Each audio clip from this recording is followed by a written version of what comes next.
Welcome to the Fox's Den. We are about to color the face from the book Tales from the Forest Kingdom by Hanna Karlzon. Yes, this was such a fun page to complete. As you can see, I had already completed the neck portion, and then I was like, let me turn the camera on and just film me coloring this fun page. Now, what I was trying to accomplish with the skin tone on this young lady, I was trying to get like a reddish, brownish skin tone. I really was. Just something that was kind of like out of this world, but not too circling around space. Kind of something like in between. Now, as I was coloring her face, I was thinking about videos that I have watched of people like applying makeup. I'm not a big foundation wearer or wearer of makeup, but I love to watch them apply it. And it always seems like underneath the eye area is really light, and then at the forehead is really light. So I just selected some colors from different pencil sets that helped me accomplish this in the beginning. It's so funny because when I see individuals applying makeup, I'm like, oh my gosh, they look ghostly. But then when they finish it off, it looks, absolutely flawless. I can't say that I can achieve that, but anyway, I can watch. So as you see, her cheek area or the area under her eyes is very light. And then I was adding like a darker tone to around her ear and around her cheek area. I really had fun with doing the color for her face because I use several different pencils. I am actually falling in love with those color mechanical pencils because the color lays down so easily on any type of paper and it just comes out very rich. It really does. So I think right here I'm using like a polychromos pencil. I actually grabbed some of the pencils from my different pencil sets because I really want to get to know the names and associate them with different colors because I'm able to easily do that with my Prismacolors, but with no other pencil set as of yet. So yes, so she was getting a little bit too like dark reddish brownish. So I went in and pulled like a orange like color from my so I pulled a Karen Dosh Pablo pencil to try to help even out the redness, the brownish redness that I was seeing. Yeah, because I didn't want her to look like, just totally red from the red planet. Okay. So, yeah, that's just me easing it out. I find that I have a lot more fun coloring skin tones like the color of a smurf, something that's green, something that's red. I have more fun doing that because then I can make the highlights, the undertones, or whatever I want them to be. I feel as though when I'm really trying to give it like a skin tone that we see it every day, everyday life, I'm holding myself to a standard that I've seen everyone else do. But when I'm coloring a blue or red, I could just be wild and loose and fancy free because it's however I want it to be.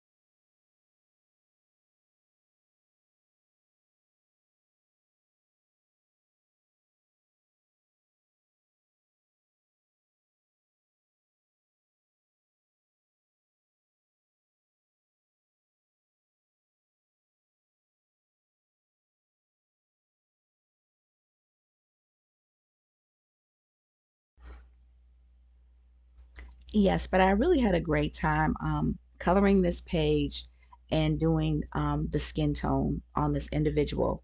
I'm noticing that in this Forest Kingdom book, or a lot of the Hannah Carlson books that I have, and I don't have that many right now, there's a lot of people in there. Like, you got to color faces. Like, wow. I mean, I'm not mad, but I'm still like, wow. I love how this it has that point where it's like, oh my gosh, it's ugly, but then it starts to come together. It's almost like, oh my gosh, it has to look scary before it can look the way that you would want it to look. And y'all see how I did her makeup? Yes, that's right, baby girl. Rock that lime green eyeshadow. You better do you, boo. That's what I'm talking about.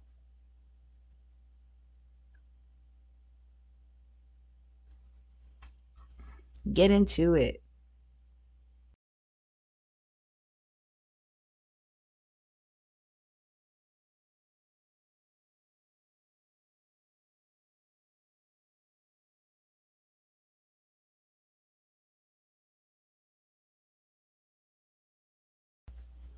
Yes, I really love the lipstick that I chose for this individual. I love a crazy lipstick. I really do. Like a light blue or just something that everybody's like, what in the world she got on? Mind your business. That's what I got on. It's called mindyourbusiness.com. What you wearing? www.mindyourbusiness.com. That's what I'm wearing. You like it? Oh my gosh.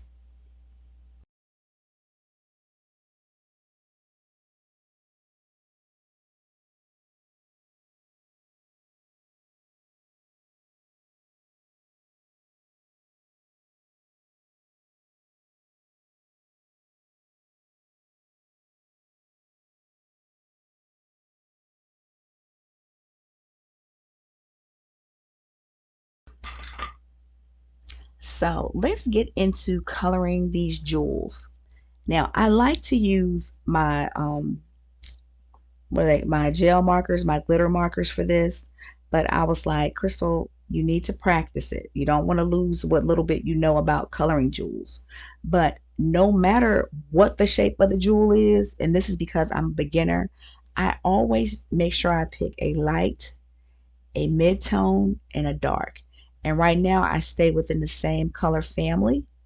I take the light color and I lightly cover the entire jewel, no matter what it is and no matter what the shape of it is.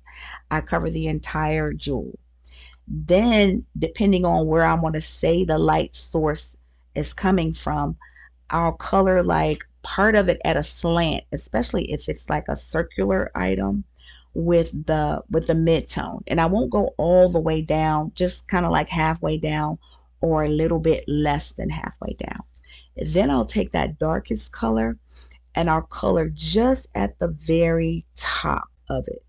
And then if it's like a circle, I'll go around and around to make it look darker so that wherever you have the dark color at, um, that that part is darker than the bottom part of the jewel. So I colored her ring, and as you can see, the top of it, I have that darker than the bottom of it. And now I'm coloring her the jewel that's within her the top of her shirt, and I'm having the top part be dark and then the lighter part be at the very bottom of it.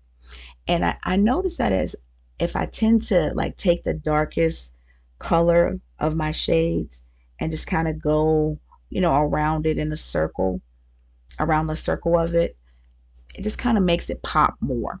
And trust me, this is the kindergarten version of coloring a jewel. It really is.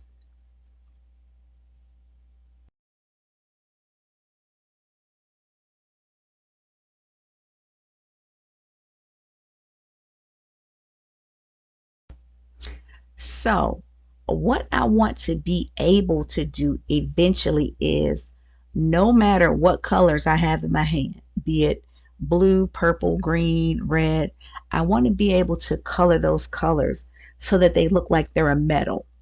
That's what I had thought I had started out doing here, but then it started going in a different direction. And then I wasn't mad at it. So I just continued to go in that direction. But I really wanted to color this green color as a metal, making it look like a metal. But it didn't turn out that way. But I still like the way it turned out.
Yes, I have and what I call it like the formula for a metal, like the different colors and the way that you're supposed to use them. I have them written down, but somehow I messed up on the part where you use like the white pencil part. But again, I wasn't upset with how it turned out looking. I had to put down that piece of paper because I felt like my hand was dragging the colors that I had laid down across the page. So that's why I put down that piece of paper. And this is me like, this don't look like a medal at all. But let me just go. Let me just go with it because I didn't want to start over. Now my favorite part is coming up, coloring the hair.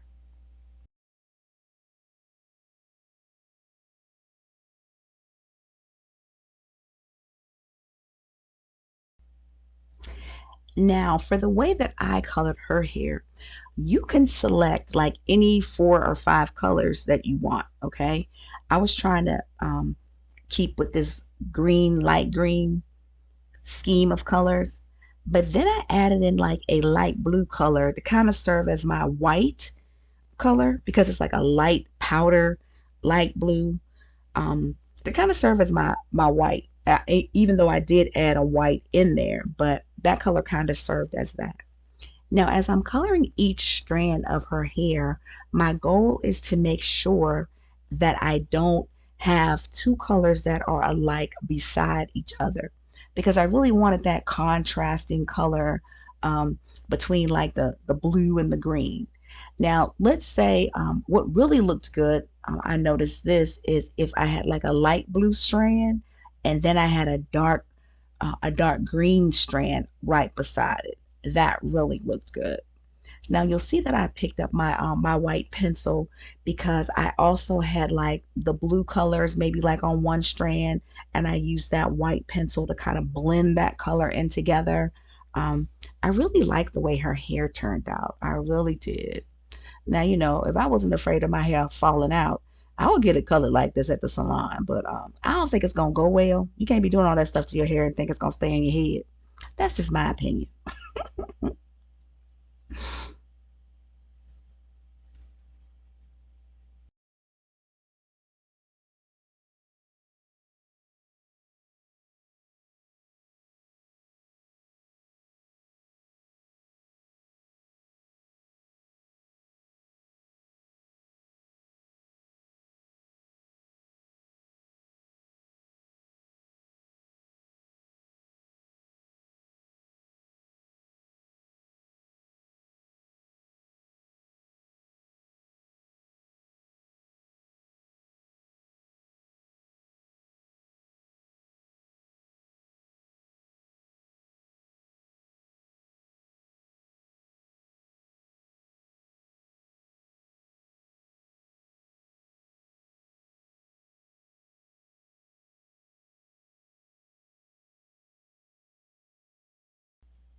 And as I said, you can do, especially when the hair is like this, you can do it with any colors. You really can. You just want to make sure that you don't pick colors that are going to end up blending to make like a brown or something like that.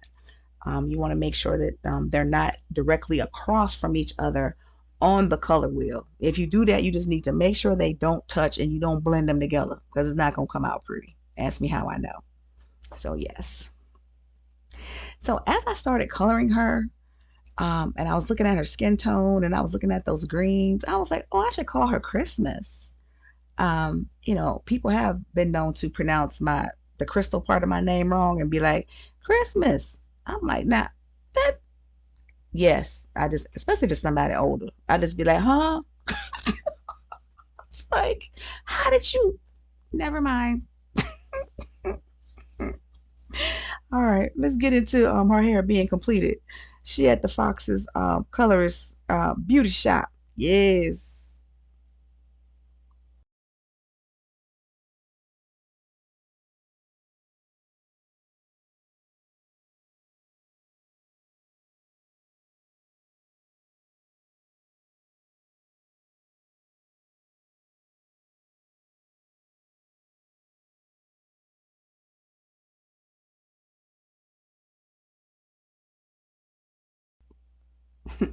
So I went ahead and colored one of the dogs first because I knew I wanted to try to test out the flicking version or flicking when I was coloring like fur. And I was like, well, nah, let me color one of them first to see how it comes out before I color, on camera. So I really liked the way that he came out. What I was trying to do was trying to color like little mini rows of one single color. And I was trying to like flick the color up or just have like a flicking motion of the color. So it would look like kind of like individual hairs. It really didn't come out with the individual hair look consistently, but I did like the way that it came out. Shout out to how I colored the jewel on the first dog's head. That came out absolutely amazing to me based on my skill set. Let me tell y'all something. You got to pat yourself on the back and say, yay. Okay? Hello? Do it right now. Pat, pat, pat. Yay! Because I couldn't do it before. I really couldn't. So I'm very happy with the way that the jewel came out on the first dog's head. The flat facing part, I colored it using the same formula that I was talking about before when we were coloring Christmas's jewels. But the little facets on the side, I just used like alternating colors, like a light green, a dark green. And I really like the way it came out. Y'all let me know what y'all think. Do y'all have a formula for coloring jewels? That's what I'm using right now until I can find something else. Or or I have found other things, but this is something that I can follow and be somewhat successful right now based on my skill set. Let me know what y'all do.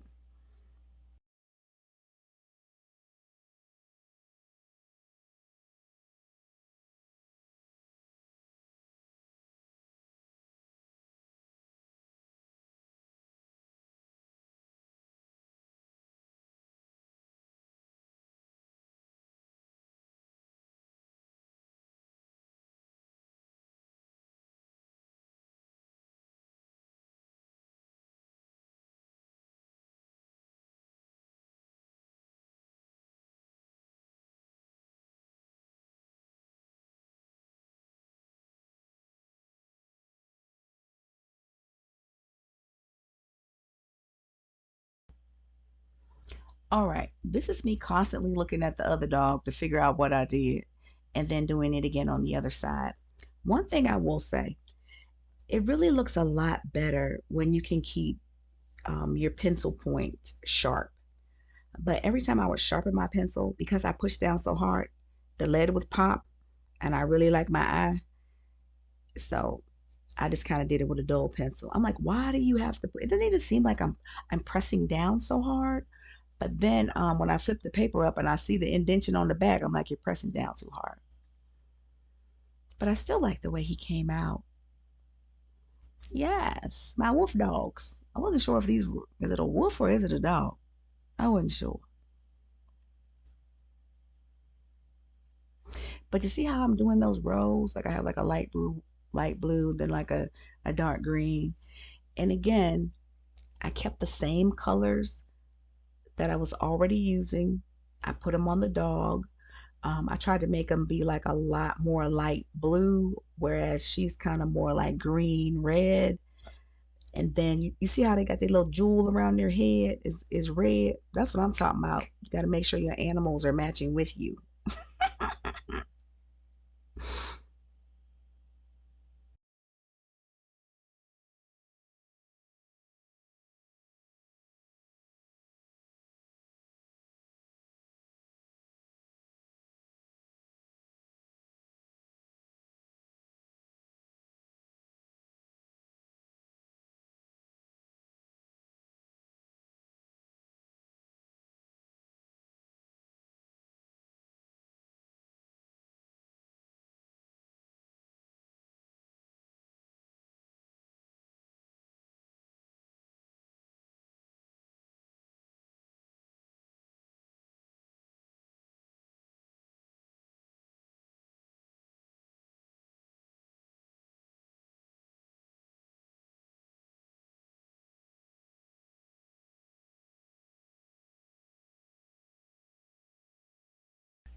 Yes, but while I was coloring this page, The thing that I was trying to practice the most was again her hair, coloring her hair with the different strands, and ensuring that I rotate between the colors. The same colors aren't touching each other. With her skin tone, trying to use something that's not like a normal per se skin tone, but something that's not too out of space. Okay. And then, as far as the stars, normally I wouldn't have touched that with a 10-foot pole, but I was like, let me just make it look like they're all glowing and just leave it alone.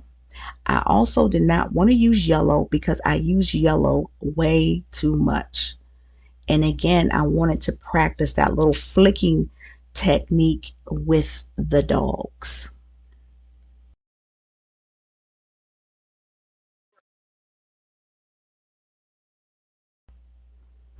So when I'm coloring a person or like a person, I love coloring the face, the hair, and the clothing to try to make it, all come together. And with this Tales from the Forest Kingdom, these they kind of remind me of like little forest fairies, or they could be forest warriors or something like that. So I try to give them like a little mystical, out of space looking type of features and look, and that's what I was going for with her outfit.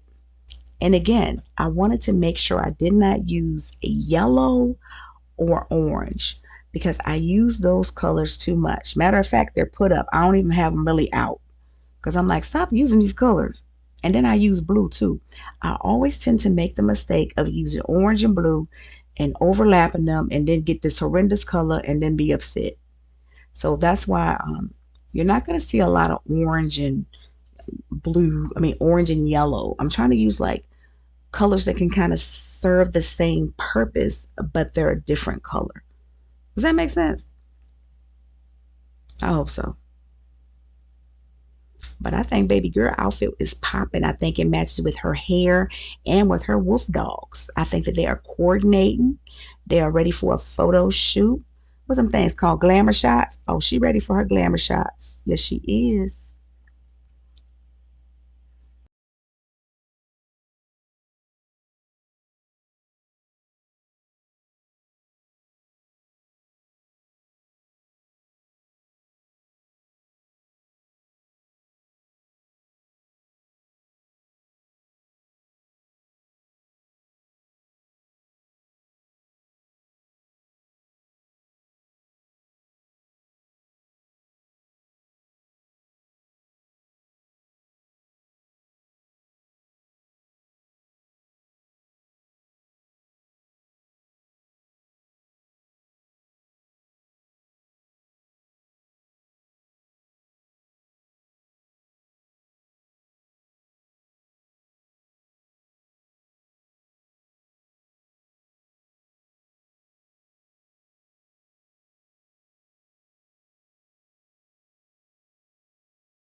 Thank you so much for stopping by the Fox's Den. If you haven't already, please hit the like button. If you are not subscribed, hey, subscribe to the Fox's Den's channel. It's free 99. And we are going to be doing lots of stuff like this. Again, I'm trying to learn a lot of new things from just doing these completed pages. Yes, this page is from Tales from the Forest Kingdom, a book by Hanna Karlzon. Hey, like I always say, I completed a page and keep it foxy. Peace.